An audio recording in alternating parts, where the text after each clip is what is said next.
Are you noticing that your cat is having accidents outside the box? It's very frustrating, I know. Well, I want to share a couple of tips with you that might help alleviate that pain or at least reduce it greatly. So, I think most people understand that cats are very clean and fussy animals. They just are. They really like clean cat boxes. So, don't wait too long in between scoops. Preferably scooping it every day if you can, and then dumping it out completely and refreshing after scrubbing it and disinfecting is really the best way.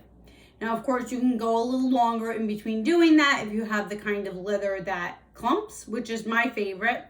But if you just have the regular litter that the urine kind of sits at the bottom, it's going to definitely have more of an odor. So you want to dump it out and refresh it. So that's the most obvious, I suppose.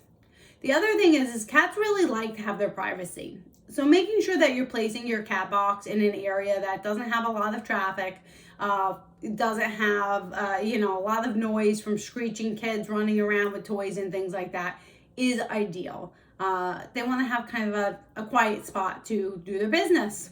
And who doesn't?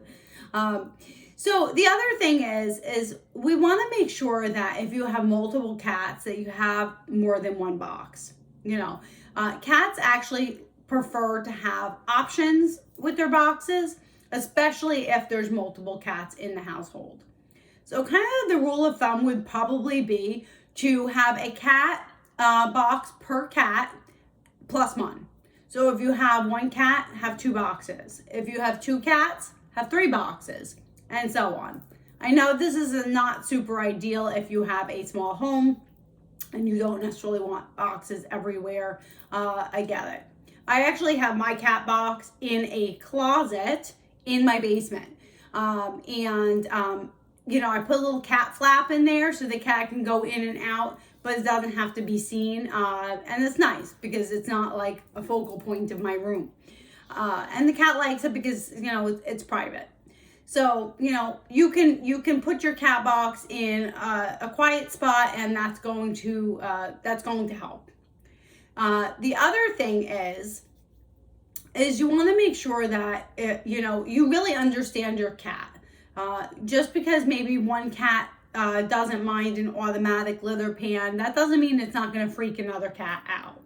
So you want to have different options. Figure things out, test things out, and see whether or not one cat might like a box that's not covered. Another cat may like a covered box. They're all individuals. There are cat boxes that are the automatic kind that kind of like sift it themselves, which can be wonderful. But the problem with some of those are because when it's sifting and going up and around, the smell is now kind of up and around. So even if you don't smell it, your cat may smell it.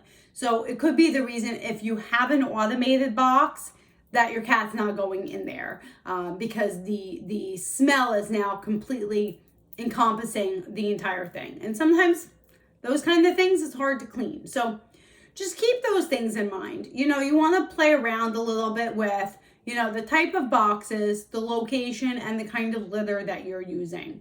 Different cats, different personalities. Something else to consider. If your cat has always been good about using the box and now all of a sudden nothing's really changed, but the cat has stopped using the box or having a lot of accidents, it may be a medical problem. So that might be a trip to the vet, making sure that there's no bladder infections or kidney stones or any other health concerns that is causing your cat to now all of a sudden not use the box. So just keep those things in mind. Keeping your cat box really nice and clean, very important. Making sure that you have multiple boxes for multiple cats, and making sure that they are put in a nice quiet place.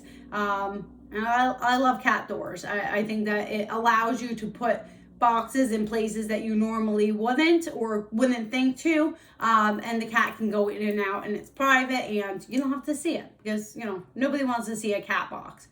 So those are a couple of tips. If you need any help with your cats, whether you're on vacation or you have dogs and you need them exercise, please do reach out. We're here to help, and We're looking forward to speaking with you. And just remember, when our pets are happy, so are we.